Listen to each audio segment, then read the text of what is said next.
नमस्कार विद्यार्थियों, इस YouTube चैनल पे आपका एक बार पुनः स्वागत है। मैं Bhavani Shankar Parik, assistant professor zoology. Lower invertebrates structure and function, इस व्याख्यानमाला की श्रृंखला में अब तक हम टेक्सोनोमी के सामान्य सिद्धांत क्या होते हैं, कौन कौन से वर्गीकरण के आधार हैं जिसके आधार पर जंतुओं का वर्गीकरण किया गया है, इन सब की हमने चर्चा की थी। पिछले व्याख्यान में मैंने प्रोटोजोआ स्टार्ट किया था। प्रोटोजोआ के मूलभूत लक्षण कौन कौन से हैं, तो मैंने आपको बताया था कि ये सबसे सरलतम प्रकार के जो जीव हैं वो प्रोटोजोआ के अंतर्गत रखे गए हैं। इसके अंतर्गत जो एकोशिकीय यूकेरियोटिक प्राणी हैं जिनकी कोशिका एक प्राणी कोशिका के समान होती है, उसको इसके अंतर्गत रखा गया है। R.H. विटेकर के वर्गीकरण के अंतर्गत प्रोटोजोआ को जो जगत प्रोटिस्टा के अंदर उसको वर्गीकृत किया जाता है, चूँकि ये एकोशिकीय यूकेरियोटिक जीव होते हैं। लेकिन जब हम जगत एनिमेलिया की बात करते हैं, चूंकि उसके अंतर्गत बहुकोशिकीय यूकेरियोटिक प्राणियों को रखा जाता है, परंतु प्रोटोजोआ में अगर एक कोशिका का जो लक्षण है उसको छोड़ दिया जाए तो बाकी सारे जो करेक्टरिस्टिक्स हैं वो एक एनिमल सेल से मिलते हैं। इसलिए इनको जो किंगडम एनिमेलिया है उसके अंतर्गत भी हम इसका अध्ययन कर सकते हैं। तो यहाँ पर हम इसको जगत एनिमेलिया के अंदर एक फाइलम या एक संघ के रूप में इसका अध्ययन हम कर रहे हैं। तो मैंने आपको बताया था कि प्रोटोजोआ एक सरलतम एक कोशिकीय यूकेरियोटिक जीव हैं जिसके सारे जो फंक्शन हैं, जो बायोटिक फंक्शन हैं, वो सभी एक ही कोशिका में संपन्न हो जाती हैं। इनको एक इमोर्टल माना जाता है, अमर माना जाता है, क्योंकि इनकी प्राकृतिक मृत्यु नहीं होती। यहाँ पर प्राकृतिक मृत्यु का तात्पर्य है कि चूंकि ये एकोशिकीय हैं, ये एकोशिकीय प्राणी हैं, तो एक कोशिका जो है वो सामान्यतः इनमें द्विविभाजन से जनन होता है। तो द्विविभाजन से वो कोशिका पहले केंद्रक में विभाजन होता है जिससे दो केंद्रक बन जाते हैं, और फिर जीवद्रव्य में विभाजन हो जाता है, फलस्वरूप एक कोशिका से दो कोशिकाएं बन जाती हैं। तो वो जो कोशिका थी वो कोशिका अब इन दोनों कोशिकाओं में वो जो जीवद्रव्य है वो अब यहाँ पर विद्यमान है। तो इसकी इसलिए कह सकते हैं कि ये कोशिका आगे से आगे, फिर ये कोशिका आगे डिवीजन करेगी तो दो सेल बनेंगी, फिर इससे भी इसी प्रकार से दो सेल बनेगी। तो जो प्रारंभिक कोशिका है उसका अस्तित्व अभी भी इन कोशिकाओं के रूप में बना हुआ है। तो चूंकि इनका जो जीवद्रव्य है, इस जीवद्रव्य में कोई जनन द्रव्य या कायिक द्रव्य जैसा कोई विभाजन नहीं होता है, और जो पूरा जो जीवद्रव्य है वो एक जनन द्रव्य के रूप में भी होता है, कायिक द्रव्य के रूप में भी होता है। इसलिए ऐसे जीवों की प्राकृतिक मृत्यु है वो नहीं होती है, इसलिए इनको इमोर्टल या अमर माना जाता है। बाकी जो बहुकोशिकीय प्राणी होते हैं उनमें हम देखते हैं कि शरीर की कुछ कोशिकाएं जो हैं वो ही जनन में भाग लेती हैं, इसलिए उनके जनन द्रव्य और कायिक द्रव्य में विभेदन होता है। कायिक द्रव्य जो है या जो कायिक कोशिकाएं हैं वो आगे उनका जो जीनोम है वो आगे वंशानुगत नहीं होता। आगे जो युग्मकों के रूप में केवल जो जनन कोशिकाएं होती हैं उन्हीं का जो जीनोम है या उन्हीं का जो जीवद्रव्य है वो आगे जाता है। इसलिए उनकी एक हम कह सकते हैं कि उनकी प्राकृतिक मृत्यु हो जाती है, कायिक कोशिकाएं उनकी मर जाती हैं। लेकिन यहाँ पर चूंकि एक ही कोशिका से बना हुआ पूरा शरीर है और उसी का जो जीवद्रव्य है वो एक जनन द्रव्य का काम भी करता है, वो एक कायिक द्रव्य भी है, इसलिए इसीलिए इस कोशिका की कभी है वो प्राकृतिक मृत्यु नहीं होती। तो हम कह सकते हैं कि इनमें कोई जनन द्रव्य और कायिक द्रव्य में कोई विभेदन नहीं होता है। अब आज के इस व्याख्यान में मैं प्रोटोजोआ के वर्गीकरण की बात करूंगा। प्रोटोजोआ मैंने आपको बताया था कि एक बहुस्रोत उद्भवी ये एक फाइलम है जिसके जो सदस्य हैं उनमें कहीं आपस में कोई उद्विकास या समानताएं देखने को नहीं मिलती हैं। उनमें लक्षणों में काफ़ी अधिक विभिन्नताएं हैं, तो ऐसा लगता है कि उनके सदस्यों का जो उद्भव है वो किसी एक ही स्रोत से नहीं हुआ है, उनका कोई एक कॉमन अनसेस्टर नहीं है, बल्कि वो अलग अलग पूर्वजों से उनके जो सदस्य हैं, उनके जो समूह हैं वो उनका उद्भव हुआ है। इसलिए प्रोटोजोआ का वर्गीकरण एक बहुत ही पेचीदा और एक कठिन जो या जटिल मामला है। अनेक जो वैज्ञानिक हैं वो प्रोटोजोआ जो फाइलम है उसके जो विभिन्न कैटेगरी हैं उसी को फाइलम का दर्जा देते हैं, लेकिन कुछ वैज्ञानिक प्रोटोजोआ को एक फाइलम का दर्जा देते हैं, उसके जो वर्ग उसके आगे फिर उनको अधिवर्ग या वर्गों में विभाजित करते हैं। तो अलग अलग वर्गीकरण की जो पद्धतियां हैं वो प्रचलित हैं, लेकिन यहाँ पर हम जिस वर्गीकरण को लेके चल रहे हैं वो जो वर्गीकरण है वो वर्गीकरण सोसाइटी ऑफ प्रोटियोलॉजिस्ट के जो सोसाइटी है प्रोटोजोआ के वर्गीकरण की, जिसको सोसाइटी ऑफ प्रोटियोलॉजिस्ट कहा जाता है, उनके द्वारा प्रस्तावित वर्गीकरण को हम यहाँ पर फॉलो कर रहे हैं। तो इस सोसाइटी के द्वारा प्रोटोजोआ को 4 उपसंघों में विभाजित किया गया है, 4 सब फाइलम में उसको डिवाइड किया गया है। हालांकि मैंने आपको बताया कि कुछ जो वैज्ञानिक हैं वो इन उपसंघों को ही एक पूरे संघ का दर्जा देते हैं और फिर आगे इन संघों को आगे फिर वर्गों में विभाजित करते हैं। लेकिन यहाँ पर हम प्रोटोजुआ को एक फाइलम मान रहे हैं, एक पूरा संघ मानते हैं, और उसमें फिर विभिन्न विभेदात्मक लक्षणों के आधार पर इसको 4 उपसंघों में विभाजित किया गया है। यहाँ पे जो वर्गीकरण का जो आधार है वो उस प्रोटोजुआ के सदस्यों में पाए जाने वाले गमनांग और उसमें प्रजनन का जो तरीका है उसको आधार मानकर इसका वर्गीकरण किया गया है। तो फाइलम प्रोटोजुआ को 4 उपसंघों में विभाजित किया गया है। ये 4 उपसंघ जो हैं उसका वर्गीकरण का आधार उसमें उपस्थित गमनांग यानी लोकोमोटरी ऑर्गन कौन से हैं, और रिप्रोडक्शन का जो तरीका है वो कौन सा है, यानी अलैंगिक जनन होता है अथवा लैंगिक जनन होता है। अगर लैंगिक जनन होता है तो वो किस विधि द्वारा होता है, और यदि अलैंगिक जनन पाया जाता है तो किस विधि के द्वारा होता है। और यहाँ पर एक लक्षण और है कि स्पोर जो हैं वो बनते हैं या नहीं बनते। स्पोर यानी बीजाणु जैसी संरचनाएं कुछ सदस्यों में बनती हैं, कुछ में नहीं बनती हैं। तो बीजाणु बनते हैं या नहीं बनते हैं, और यदि बीजाणु बनते हैं तो वो किस प्रकार के होते हैं। तो इस लक्षणों के आधार पर 4 उपसंघ बनाए गए हैं, जिसमें पहला है सार्कोमेस्टिगोफोरा। शार्कोमेस्टिगोफोरा का मतलब है शार्को का मतलब होता है कूटपाद, मेस्टिक का मतलब होता है कशाब, फोरा का मतलब होता है धारण करने वाले। तो इस उपसंघ के जो सदस्य हैं वो इनमें जो गमनांग हैं वो या तो कूटपाद होते हैं या फिर कशाबिकाएं होती हैं यानी फ्लैजेला होते हैं। तो वे जीव जिनमें गमनांग के रूप में कशाब या कूटपाद पाए जाते हैं उनको सार्कोमेस्टिगोफोरा के अंतर्गत रखा गया है। अगला जो है वो स्पोरोजुआ जिनमें कोई गमनांग नहीं पाए जाते, इनके जो सारे सदस्य हैं वो परजीवी होते हैं। जनन जो होता है उनमें लैंगिक या अलैंगिक दोनों विधियों द्वारा हो सकता है। इनमें स्पोर बनते हैं। यहाँ पर ये ध्यान देने वाली बात है कि इनमें स्पोर या बीजाणुओं का निर्माण होता है। सार्कोमेस्टिगोफोरा और सीलियोफोरा इनमें कोई बीजाणु नहीं बनते हैं, लेकिन स्पोरोजुआ और निडोस्पोरा इन दोनों में स्पोर या बीजाणुओं का निर्माण होता है। तो अगला जो उपसंघ है वो स्पोरोजुआ है, जिनमें स्पोर बनते हैं, लेकिन जो स्पोर होते हैं वो थोड़े निडोस्पोरा में बनने वाले जो स्पोर होते हैं उससे थोड़े भिन्न होते हैं, क्योंकि इनके द्वारा जो स्पोरोजुआ में जो स्पोर बनते हैं उनमें ध्रुव जो होता है उसके जो पोल होते हैं उस पोल पे अक्षीय तंतु या एक्सियल फिलामेंट पाया जाता है, पोलर फिलामेंट हैं वो पाए जाते हैं, ध्रुवीय तंतु पाए जाते हैं। यानी इनके जो स्पोर होते हैं उन स्पोर या बीजाणु के ध्रुव यानी एक पोल पे कुछ फिलामेंट पाए जाते हैं जिसको पोलर फिलामेंट कहते हैं, जबकि निडोस्पोरा में बनने वाले जो स्पोर होते हैं उनमें कोई पोलर फिलामेंट नहीं पाए जाते। उसके बाद में अगला जो सब फाइलम है वो है निडोस्पोरा। निडो का मतलब यानी कोई फिलामेंट, तो निडोस्पोरा यानी जिनके स्पोर में पोलर फिलामेंट उपस्थित होते हैं। ये भी सभी सदस्य परजीवी होते हैं, गमनांग इनमें भी अनुपस्थित होते हैं। तो निडोस्पोरा के जो सदस्य हैं वो भी स्पोर बनाते हैं, लेकिन जो स्पोर होते हैं उसमें पोलर फिलामेंट पाए जाते हैं, जबकि स्पोरोजुआ के सदस्यों में कोई पोलर फिलामेंट नहीं पाए जाते। यहाँ पर मैं उसको क्लियर कर देता हूँ। स्पोरोजुआ में कोई पोलर फिलामेंट नहीं पाए जाते हैं, जबकि निडोस्पोरा में जो स्पोर बनते हैं उनमें ध्रुवीय तंतु या पोलर फिलामेंट पाए जाते हैं। सीलियोफोरा, सीलिया का मतलब होता है पक्षमाप, फोरा का मतलब होता है धारण करना। तो इसमें वो सभी प्रोटोजोवन शामिल किए गए हैं जिनमें गमनांग के रूप में सीलिया या पक्षमाप पाए जाते हैं। तो यहाँ पर 4 जो उपसंघ हैं वो बनाए गए हैं। सार्कोमेस्टिगोफोरा जिनमें गमनांग के रूप में कशाब या कूटपाद पाए जाते हैं, स्पोर नहीं बनते हैं, जनन लैंगिक या अलैंगिक दोनों विधियों से होता है। दूसरा है स्पोरोजुआ, इनमें गमनांग अनुपस्थित होते हैं, सभी सदस्य जो हैं वो परजीवी होते हैं, स्पोर बनते हैं लेकिन स्पोर में पोलर फिलामेंट या ध्रुवीय तंतु नहीं पाए जाते। जनन जो है वो इनमें लैंगिक और अलैंगिक दोनों विधियों द्वारा होता है। निडोस्पोरा इनके सदस्य भी स्पोर बनाते हैं, ये भी सभी सदस्य परजीवी होते हैं, गमनांग इनमें भी अनुपस्थित होते हैं, और इनके जो स्पोर होते हैं उन स्पोर में पोलर फिलामेंट या ध्रुवीय तंतु पाए जाते हैं।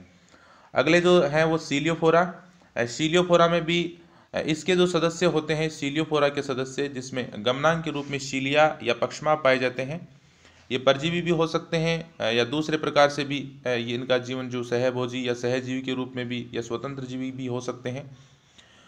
और इनमें जो जनन है वो लैंगिक अलैंगिक दोनों विधियों द्वारा होता है, लेकिन गमनांग के रूप में इनमें सीलिया पाए जाते हैं, स्पोर इनमें भी नहीं बनते हैं।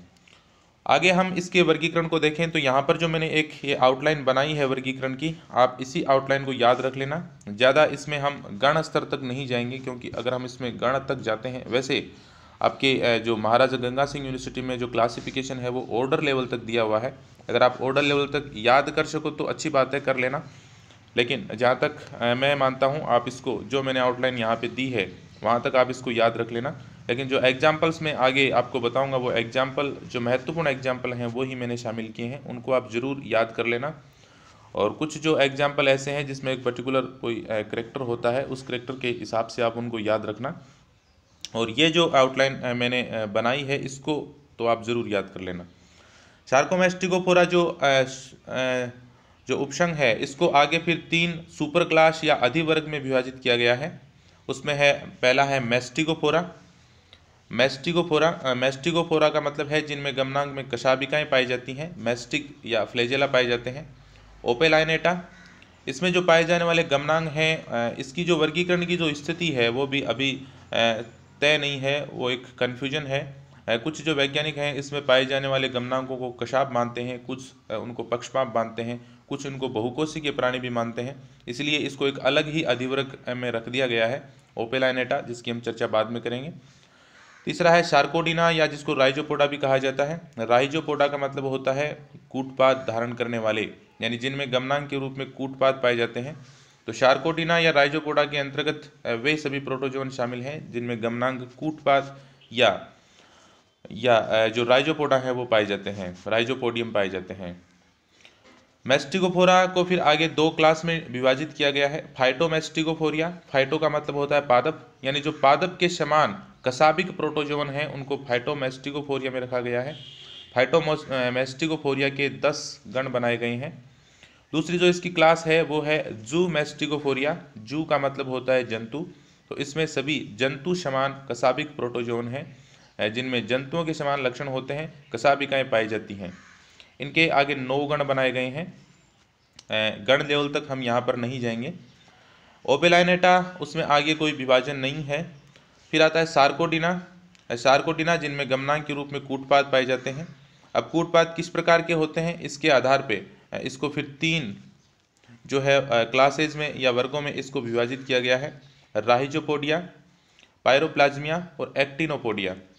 राहिजोपोडिया को फिर आगे 3 उपवर्गों में विभाजित किया गया है, लोबोसिया, फाइलेशिया या ग्रेनुलो रेटिकुलेशिया।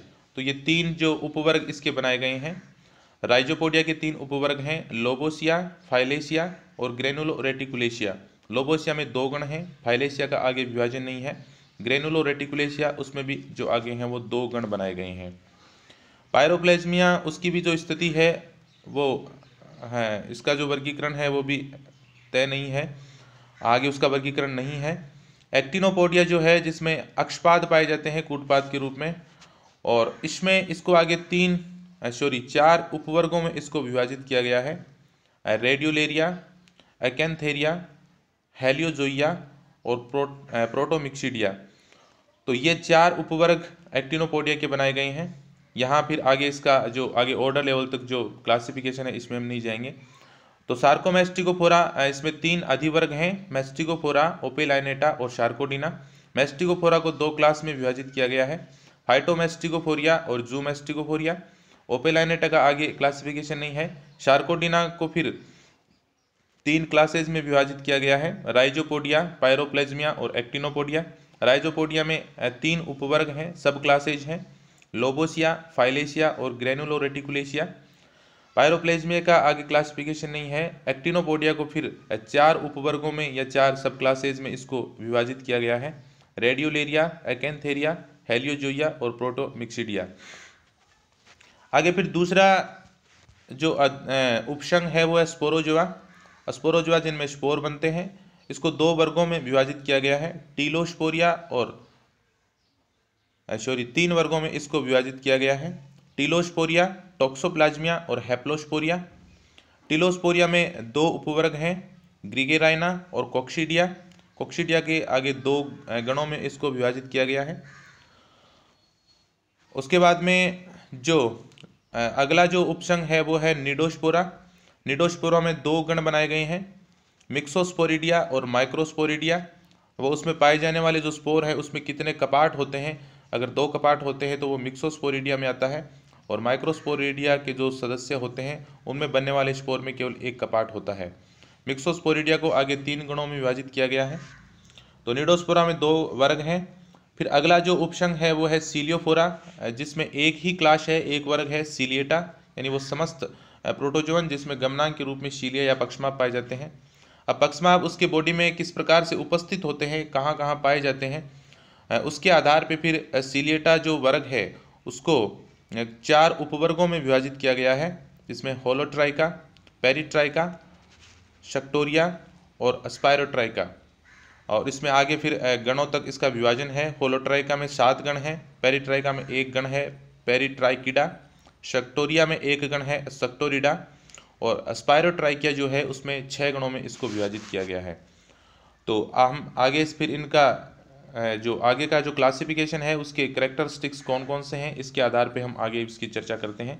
तो आज जो इस व्याख्यान में मैं सार्कोमेस्टिकोफोरा की ही बात करूंगा, आगे फिर दूसरे व्याख्यान में उसका कंप्लीट क्लासिफिकेशन हम पढ़ेंगे। तो पहले हम बात करते हैं उपसंघ सार्कोमेस्टिकोफोरा।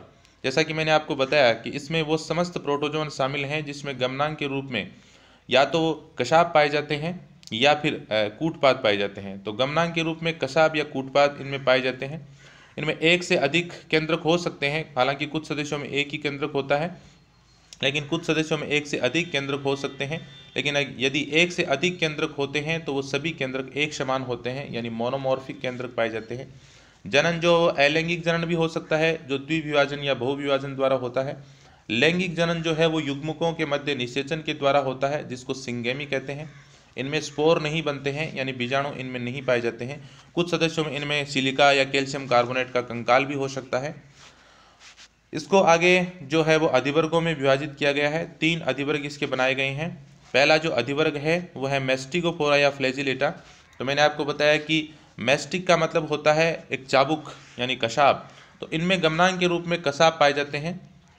तो गमनांक के रूप में कसाब इनमें पाए जाते हैं। अब कसाब की संख्या 1 हो सकती है, 2 हो सकती है या फिर 2 से ज़्यादा हो सकती है। तो कसाबिकाएँ 1 या 2 से ज़्यादा हो सकती हैं।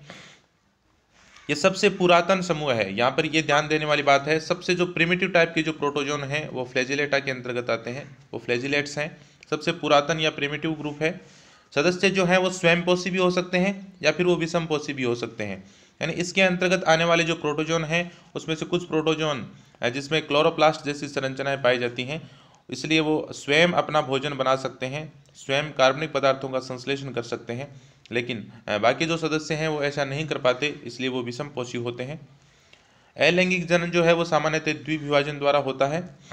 इसमें 2 वर्ग बनाए गए हैं। जैसा कि मैंने आपको पहले बताया कि वे कसाबिक प्रोटोजोन जो पादपों के समान स्वयंपोषी होते हैं, यानी जिनमें क्लोरोप्लास्ट जैसी संरचनाएं जिनको क्रोमेटोफोर भी कहा जाता है, वो क्रोमेटोफोर पाए जाते हैं, तो वे सदस्य फाइटोमेस्टिकोफोरिया में आते हैं। बाकी दूसरे जो कसाबिक प्रोटोजोन जो विषमपोषी होते हैं, जिसमें क्रोमेटोफोर या क्लोरोप्लास्ट या कोई दूसरा जो लवक है वो नहीं पाए जाते, तो वो जूमेस्टिकोफोरिया में आते हैं। तो फाइटोमेस्टिकोफोरिया में पादपों के समान कसाबिक प्रोटोजोन हैं, जिसमें विभिन्न रंगों के, यानी नीला हो सकता है, पीला या हरा, भूरा, इस प्रकार के अलग अलग रंगों के इनमें क्रोमेटोफोर पाए जाते हैं। अलग अलग आकार या स्वरूप में भी वो देखने को मिलते हैं। कसाबों की जो संख्या है वो 1 या 2 होती है। तो फाइटोमेस्टिकोफोरिया में जो पाए जाने वाले प्रोटोजोन हैं वो पादपों के समान स्वयंपोषी होते हैं। अनेक जो सदस्य हैं उनकी केवल जीवाश्म स्वरूप हैं वही देखने को मिलते हैं, उनके जीवित सदस्य नहीं पाए जाते, केवल जीवाश्म उनके पाए जाते हैं। इसको 10 गणों में बांटा गया है। यहाँ पर हम गण तक नहीं जाएंगे। इसके जो कुछ महत्वपूर्ण एग्जाम्पल हैं उनको मैंने शामिल किया गया है, तो आप इनको जरूर याद रखना, जिसमें साइन्यूरा, डिक्टियोका जो है वो उसमें सिलिका में कंकाल पाया जाता था। ये जीवाश्म स्वरूप इसका देखने को मिलता है, जीवित सदस्य नहीं है। कोकोलिथस इसमें वो कोकोलिथस जो है जिसमें कैल्शियम की कणिकाएं पाई जाती हैं, कुछ पट्टिकाएं पाई जाती हैं जिनको कोकोलिथ कहते हैं। तो कोकोलिथ यानी कैल्शियम की कणिकाएं या कैल्शियम की पट्टिकाएं जिसमें पाई जाती हैं, इसका एक एग्जाम्पल है कोकोलिथस। किलोमोनास जो है वो प्रदूषित जल जो है उसमें पाया जाता है, जहाँ पर पोल्यूशन होता है वहाँ पर ये पाया जाता है। और पैरामीशियम इसको अपने भोजन के रूप में ग्रहण करता है। तो याद रखना, पैरामीशियम का भोजन होता है किलोमोनास, और जो प्रदूषित जल है उसमें पाया जाता है। नोक्टिल्यूका जो जैव संदीप्ति उत्पन्न करता है, यानी ये प्रकाश उत्पन्न करता है। ये भी एक महत्वपूर्ण एग्जाम्पल है। कई बार कंपटीशन एग्जाम में पूछा जाता है कि कौन सा प्रोटोजोन है वो जैव संदीप्ति उत्पन्न करता है, तो वो होता है नोक्टिल्यूका। सिरेंसियम इब्राइडा है वो भी केवल जीवाश्म स्वरूप इसका पाया जाता है। यूग्लिना, यूग्लिना जो आप जानते हो जिसको जंतुओं और पादपों के बीच की कनेक्टिव लिंक माना जाता है। फैकस, वोलवॉक्स, वोलवॉक्स जो है वो कॉलोनी के रूप में पाया जाने वाला प्रोटोजोआ है, जिसमें बहुत सारी जो वोलवॉक्स हैं वो या जो वो कोशिकाएं हैं वो एक ग्रुप में रहती हैं, तो वो एक कॉलोनी के रूप में वो पाए जाते हैं। हालांकि इसमें कोई श्रम विभाजन देखने को नहीं मिलता है, सभी कोशिकाएं हैं वो अपने स्वतंत्र रूप से कार्य करती हैं, लेकिन रिप्रोडक्शन में इसमें विभाजन देखने को मिलता है, यानी कुछ कोशिकाएं हैं वो ही प्रजनन में भाग लेती हैं। और ऐसा माना जाता है कि इसी प्रकार से ये कॉलोनियल जो प्रोटोजोन है उससे ही फिर आगे जाके बहुकोशिकीय जीवों की उत्पत्ति हुई है, तो ऐसा ये माना जाता है। क्लेमाइडोमोनास, जिसको शैवालों के अंतर्गत भी रखते हैं, तो ये है वो जो है वो फाइटोमेस्टिगोफोरिया, ये पादपों के समान कशाभिक प्रोटोजोन है। फिर आता है जूमेस्टिगोफोरिया, ये जंतुओं के समान कशाभिक प्रोटोजोन है, जिसमें कशाभिकाओं की संख्या है वो एक या एक से अधिक होती है, 4 तक या इससे भी ज़्यादा कशाभिकाएं पाई जाती हैं। ये जो हैं ये सदस्य सहभोजी हो सकते हैं या परजीवी हो सकते हैं। अनेक इनके जो सदस्य हैं वो प्राणियों में या उच्चतर प्राणी हैं उनमें परजीवी के रूप में पाए जाते हैं। इनकी जो कशाभिकाएं होती हैं उस कशाभिकाओं के आधार पे एक बेसल ग्रेन्यूल या आधार कणिका पाई जाती है, और कशाभिकाओं की संख्या एक से ज़्यादा यानी 2 या 4 तक हो सकती है। इसके जो महत्वपूर्ण एग्जाम्पल हैं, इसको 9 गुणों में विभाजित किया गया है। इसके जो महत्वपूर्ण एग्जाम्पल हैं वो यहाँ पर मैं लेके आया हूँ। प्रोटेरोस्पोंजिया, प्रोटेरोस्पोंजिया जो इसके जो सदस्य हैं इसमें कोलर कोशिकाएं या कोइनोसाइट पाई जाती हैं, और कोइनोसाइट हम जानते हैं कि वो जो पोरीफेरा के सदस्य हैं उनमें देखने को मिलती हैं। तो ऐसा माना जाता है कि इस जो प्रोटोजोवन है इन्हीं से आगे पोरीफेरा के सदस्यों की या पोरीफेरा फाइलम की उत्पत्ति हुई है। तो प्रोटेरोस्पोंजिया जिनको प्रोटोजोआ और पोरीफेरा के मध्य की लिंक माना जाता है, जिसमें कोलर कोशिकाएं पाई जाती हैं। मेस्टिक अमीबा, मेस्टिक अमीबा चूंकि इनमें ये अमीबा प्राणी होते हैं यानी अमीबा के समान प्राणी होते हैं, लेकिन गमनांग के रूप में मेस्टिक या कशाभिकाएं पाई जाती हैं, इसलिए इसका नाम जो है वो मेस्टिक अमीबा रखा गया है। लीशमानिया डोनोवेनी, जिसका हम आगे अध्ययन करेंगे। लीशमानिया जो एक काला अजर रोग या दमदम बुखार जिसको कहते हैं वो रोग मनुष्य में उत्पन्न करता है, इसलिए आगे इसका हम पूरा डिटेल में इसका जीवन चक्र पढ़ेंगे लीशमानिया का। ट्रिपेनोसोमा, ट्रिपेनोसोमा है वो भी एक परजीवी है, रोगजनक परजीवी है, ये रोग उत्पन्न करता है मनुष्य में। अफ्रीकन निंद्रा रोग जिसको कहा जाता है, इस रोग के कारण मनुष्य कोमा में चला जाता है, अफ्रीकन निंद्रा रोग, इसका भी हम डिटेल में जीवन चक्र पढ़ेंगे। जियार्डिया, ये भी एक आंतरीय परजीवी है जो अतिसार या दस्त उत्पन्न करता है। पायरोनिम्फा, ये सहजीवी के रूप में रहता है। ट्राइकोमोनास, ये भी एक परजीवी होता है जो जेनाइटल ऑर्गन होते हैं महिलाओं में या पुरुषों में, ये जेनाइटल ऑर्गन का एक पैरासाइट है। ट्राइकोमोनास, ट्राइकोमोनास वेजाइनलिस जो है वो महिलाओं में श्वेत पर्दर की बीमारी उत्पन्न करता है। ट्राइकोनिम्फा, ट्राइकोनिम्फा है ये दीमक या जो वुडरोच होते हैं उनमें एक सहजीवी के रूप में पाया जाता है और सेलुलोज का पाचन करता है। तो ट्राइकोनिम्फा एक सहजीवी प्रोटोजोन है जो दीमकों की आंत में ये सहजीवी के रूप में रहता है। तो ये कुछ जो जूमेस्टिगोफोरिया जो जंतु समान प्रोटोजोन हैं उनके एग्जाम्पल हैं। उसके बाद में अगला जो सुपर क्लास है वो ओपेलाइनेटा या अधिवर्ग ओपेलाइनेटा। अधिवर्ग जो ओपेलाइनेटा है इसमें पाए जाने वाले जो गमनांग हैं इसको कुछ जो सदस्य हैं कुछ जो वैज्ञानिक हैं वो तो इनको पक्षमाप मानते हैं कि सीलिया हैं, कुछ जो वैज्ञानिक हैं वो इनको कशाभ का दर्जा देते हैं, कुछ जो ये ऐसा मानते हैं कि ये बहुकोशिकीय हैं, लेकिन इनमें ये टर्बिलेरिया से संबंधित है।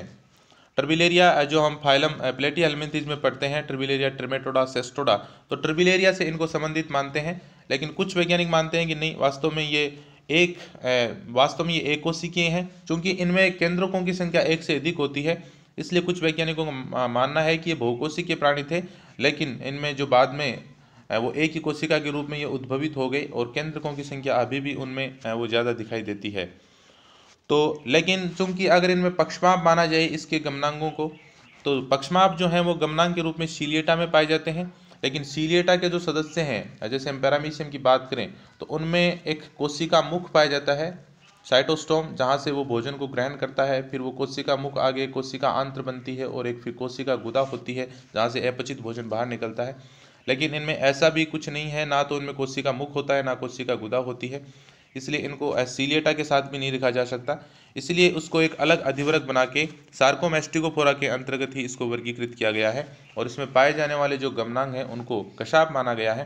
हालांकि कसाब जो है वो संख्या में 2 या 4 तक होते हैं, लेकिन इसमें ये काफ़ी संख्या में पाए जाते हैं, सीलिया की तरह काफ़ी संख्या में पाए जाते हैं, इसलिए इसकी जो वर्गीकरण की स्थिति है वो विवादास्पद है। तो यहाँ पर हम जिस वर्गीकरण को फॉलो कर रहे हैं उसके अनुसार इसको एक सुपर क्लास ओपेलाइनेटा के अंतर्गत रखा गया है, जो सार्कोमेस्टिकोफोरा की एक सुपर क्लास है। तो 2 या 2 से अधिक केंद्रक होते हैं, साइटोस्टोम या कोशिका मुख नहीं मिलता है, लैंगिक जनन होता है वो भी संलयन के द्वारा होता है, यानी युग्मकों के मध्य निषेचन होता है। ये मछलियों या मेंढकों के आंत्र में पाए जाने वाले परजीवी हैं। इसका एक कॉमन एग्जाम्पल जो है वो ओपेलाइना है, जो मेंढक का परजीवी होता है। तो अधिवर्ग ओपेलाइनेटा की जो स्थिति है, वर्गीकरण की स्थिति है, वो विवादास्पद है, स्पष्ट नहीं है। अगला जो अधिवर्ग है वो है शार्कोडीना या राइजोपोडा। सार्कोडीना के अंतर्गत वो सभी प्रोटोजोवन रखे गए हैं जिसमें गमनांग के रूप में कूटपाद पाए जाते हैं। कुछ सदस्यों में विभिन्न प्रकार के कंकाल भी पाए जाते हैं और उन्हीं कंकाल के कारण समुद्रों में समुद्री चौक बनती है। ये समुद्रों के पेंदों में एक कंकाल के द्वारा एक चट्टानें इसमें बन जाती हैं। इसको 3 वर्गों में विभाजित किया गया है। पहला वर्ग है वो है राइजोपोडिया। तो राइजोपोडिया के अंतर्गत जो सदस्य हैं उनमें जो कूटपाद होते हैं वो विभिन्न प्रकार के होते हैं और इसको 3 उपवर्गों में विभाजित किया गया है। यहाँ पर जो कूटपाद हैं वो अगर एक लोब या एक पाली के समान हो, इस प्रकार के जो कूटपाद हैं वो लोबोपोडिया कहलाते हैं। अगर कूटपाद जो है वो एक एक्सिस, एकदम सीधे एक एक्सिस के समान हो, तो इस प्रकार के कूटपाद जो है वो एक्जोपोडिया कहलाते हैं। अगर कूटपाद जो हैं वो एक तंतु के समान हो तो इनको सूत्रपाद या फिलोपोडिया कहा जाता है। और अगर कूटपाद जो हैं वो एक जाल जैसी संरचना बनाएं, इसको जालिकापाद या रेटिकुलोपोडिया कहा जाता है। तो विभिन्न प्रकार के कूटपाद जो हैं वो इनके सदस्यों में देखने को मिलते हैं। दोबारा से देख लीजिए, अगर कूटपाद एक लोब जैसी संरचना बनाते हो, एक पाली जैसी यानी एक कुंद बनता हो, ब्लंट जो है वो कूटपाद बनता हो, तो इस प्रकार के कूटपाद जो हैं वो पालीपाद या लोबोपोडिया कहलाते हैं। अगर वो एक सीधे तीक्ष्ण कूटपाद बनते हो तो इस प्रकार के कूटपाद जो हैं वो अक्षपाद या एक्जोपोडियम कहलाते हैं। और एक तंतु के समान कूटपाद हों जो तंतु शाकित हो, इस प्रकार के कूटपाद जो हैं वो सूत्रपाद या फिलोपोडिया कहलाते हैं। और कूटपाद जो हैं वो एक जाल जैसी संरचना बनाएं, एक जालिकावत हों, तो इसको जालिकापाद या रेटिकुलोपोडिया कहा जाता है। तो कई प्रकार के कूटपाद इसमें मिलते हैं। इसको आगे 3 उपवर्गों में विभाजित किया गया है कि कूटपाद किस प्रकार के हैं। इस आधार पर 3 उपवर्ग बनाए गए हैं। तो पहला है लोबोसिया, यानी लोब या पाली के समान कुंद अगर पालीपाद या कूटपाद पाए जाते हों तो वो लोबोपोडिया कहलाते हैं, वो इनमें पाए जाते हैं। इसका उदाहरण सबसे सामान्य एग्जाम्पल जिसका हम डिटेल में अध्ययन पहले भी कर चुके हैं, अमीबा, एंटमीबा। एंटमीबा जो हमारे एक आंत्र में परजीवी होता है, एंटमीबा हिस्टोलिटिका, जो आंत्रीय पेचिश उत्पन्न करता है। हाइड्रा अमीबा, आर्सेला, आर्सेला में सिलिका का कंकाल है वो पाया जाता है। तो आर्सेला है जिसमें सिलिका का कंकाल मिलता है। बाकी जो ये सदस्य हैं इसमें जो है वो, जिसमें अमीबा है, एंट अमीबा है, हाइड्रा अमीबा है, इसमें कोई कंकाल है वो नहीं पाया जाता। अगला है फाइलेशिया। फाइलेशिया जिसमें सूत्रपाद या फिलोपोडिया पाए जाते हैं वो फाइलेशिया के अंतर्गत आते हैं। इसका एग्जाम्पल है पेनार्डिया। ग्रेनुलो रेटिकुलेशिया, रेटिकुलेशिया मैंने आपको बता दिया, कूटपाद जो होते हैं वो जालिकापाद के रूप में मिलते हैं लेकिन उसके साथ कणिकाएं पाई जाती हैं, इसीलिए इसका नाम जो है वो ग्रेनुलो रेटिकुलेशिया। ग्रेन्यूल्स का मतलब होता है कणिकाएं और रेटिकुलेशिया का मतलब होता है जिसमें रेटिकुलोपोडिया या जालिकापाद पाए जाते हैं, तो इसलिए इस जो अधिवर्ग का नाम है वो ग्रेनुलो रेटिकुलेशिया है। इसमें 2 गण हैं, जिससे एक गण जो है वो एथेलेमिडा। एथेलेमिडा जो है इसमें कवच विहीन प्रोटोजोन है, यानी इनमें कोई कवच नहीं पाया जाता, उदाहरण है बायोमिक्सा। दूसरा जो इसका जो गण है वो फोरामिनीफोरिडा है। ये ध्यान देने वाली बात है, इसकी 2 गण हैं। एक जो गण है जिसमें कोई कवच नहीं पाए जाते हैं, इसका एग्जाम्पल बायोमिक्सा है।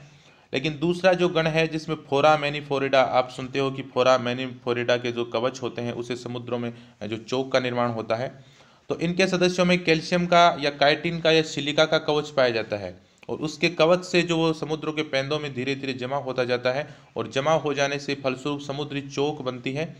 तो फोरामेनिफेरेडा सदस्यों के कंकाल से समुद्री चोक बनती है। ये एक महत्वपूर्ण जो प्रश्न है वो कई बार कंपटीशन एग्जाम में पूछा जाता है।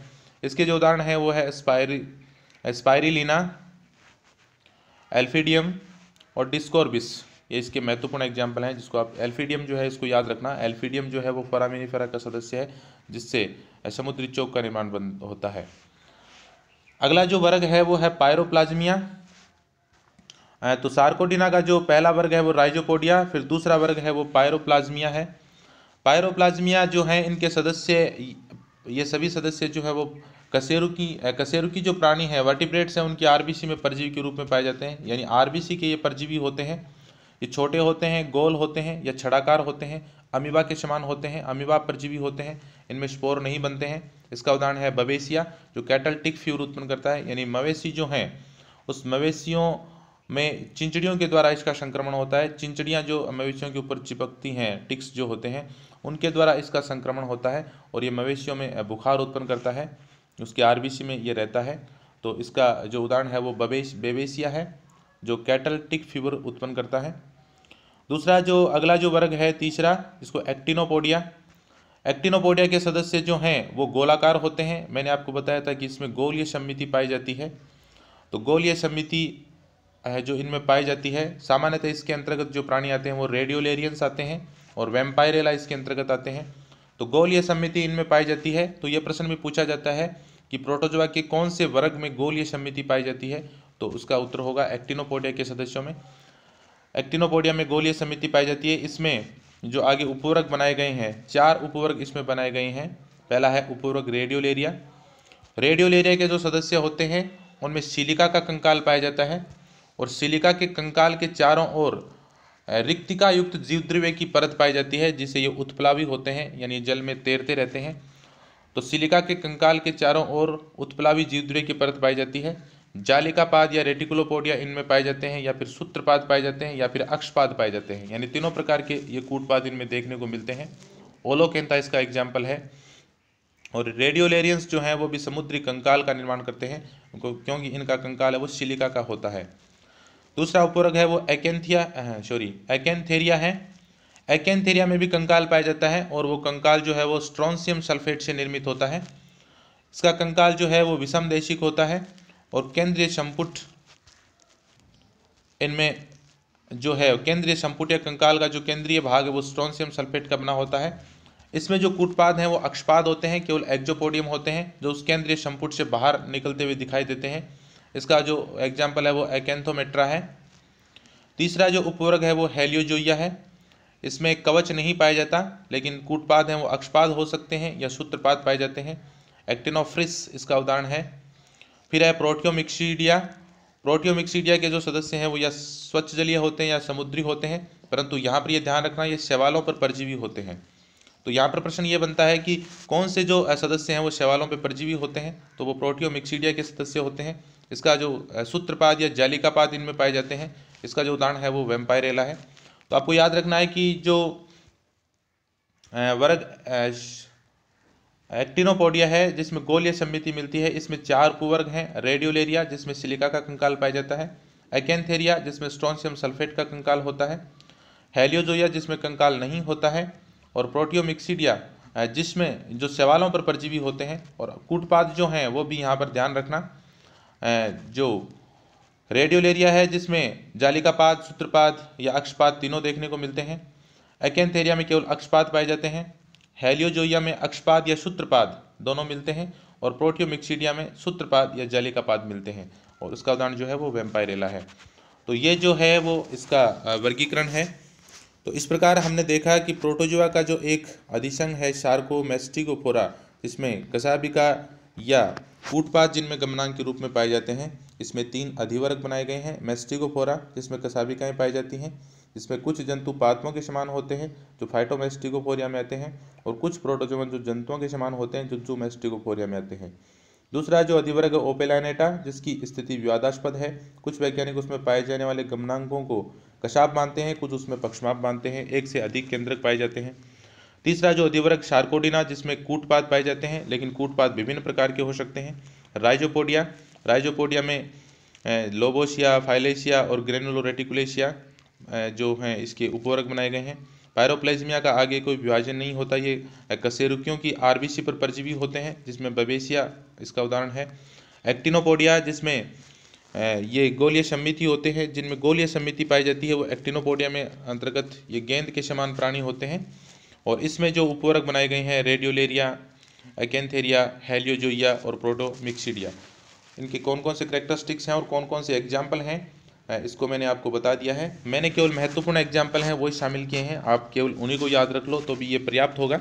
गण स्तर तक अगर हम नहीं भी जाते हैं तो भी कोई दिक्कत नहीं, कंपटीशन एग्जाम में ये काफ़ी होता है। तो आगे के जो व्याख्यान में मैं फिर स्पोरोजोआ, निडोस्पोरा और सीलियोफोरा का वर्गीकरण भी आपके साथ शेयर करूंगा। तब तक आप इसको पढ़िए। कुछ नहीं समझ में आ रहा है तो आप मुझे व्हाट्सएप पे मैसेज कर सकते हैं। धन्यवाद।